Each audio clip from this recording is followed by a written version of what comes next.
What's going on, everybody? So I want to do a quick update on some USC news, some pretty big stuff happening. So that 5-star or 4-star, excuse me, Luke Wafle, the edge player, looks like he put out a top 4 in USC, made the list. Maybe that's the reason why Xavier Griffin is out of the picture, the 5-star, so they're going after that 4-star edge pretty hard.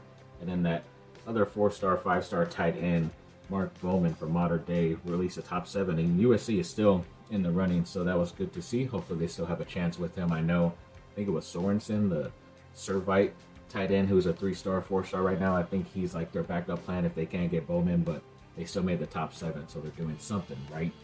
And speaking of other players who recently got upgraded when it comes to like 247 or rivals, like as I mentioned, they might have signed like some 3-stars here and there, but they bolstered up to the 4-star status. At wide receiver in 2026, Luke Weaver and Vlad Diakonov, the offensive tackle, both earned 4 stars in the top 247 rankings.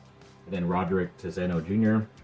looks like he is now a 4-star wide receiver in the 247 rankings as well. And then there's a future guy, a 2027 quarterback in Peyton Houston, who Lincoln Riley recently offered, who's from Louisiana, and it looks like that's going to be his main target in the future. I guess that might be hinting that they're not expecting Ryder Lyons to come, or if there's a possibility Ryder Lyons doesn't end up coming in that 2027 class, because yes, he is part of 2026, but he's going on his Mormon mission, so that's going to take about a year.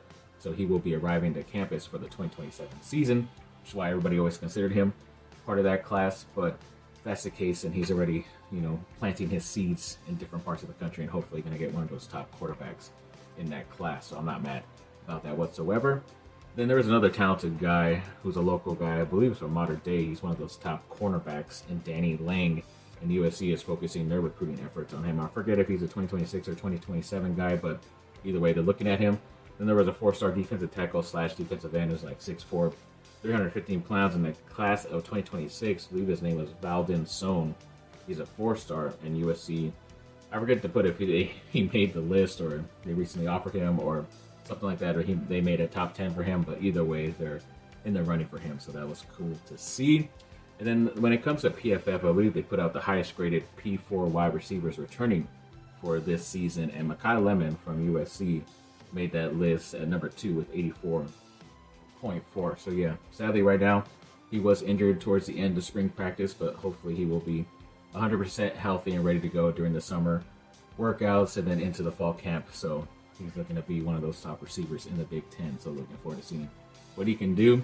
And that player from Auburn, if I'm not mistaken, Chad Baker-Mazara, recently officially signed with USC, so we finally have him on the roster. And then Kansas State transfer CJ Jones is having a Zoom meeting with USC the other day. He's only averaged like 5.7 points and 1 rebound and 1 assist, but he's one of those guys you need. He's like a 3-and-D type of player, so if he brings that toughness and physicality, then I don't mind him being with this roster. And then that player I think I recently talked about for the women's side, Yakia Milton, looks like she officially signed with the team, so congrats to her. And then I mentioned in a previous video that Brittany Abercrombie was named the MVP of that professional league, but her team, the Orlando Valkyries, also won the championship in that same season, which is pretty cool. And I believe they have 2 ex-USC players, and Shannon Scully and Amy Pauley on there. So yeah, congrats to those ladies, and hopefully they can repeat as champions next season.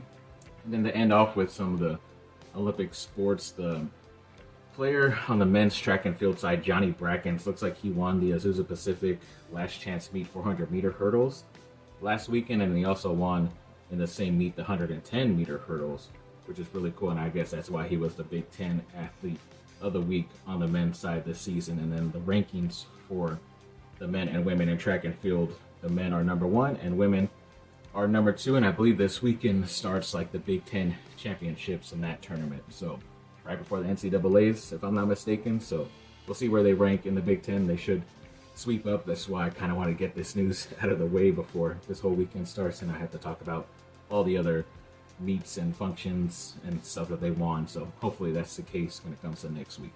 So thanks for watching, people. Like and subscribe, comment down below. Let me know what y'all think. Have a great rest of your day. Bye. Bye down.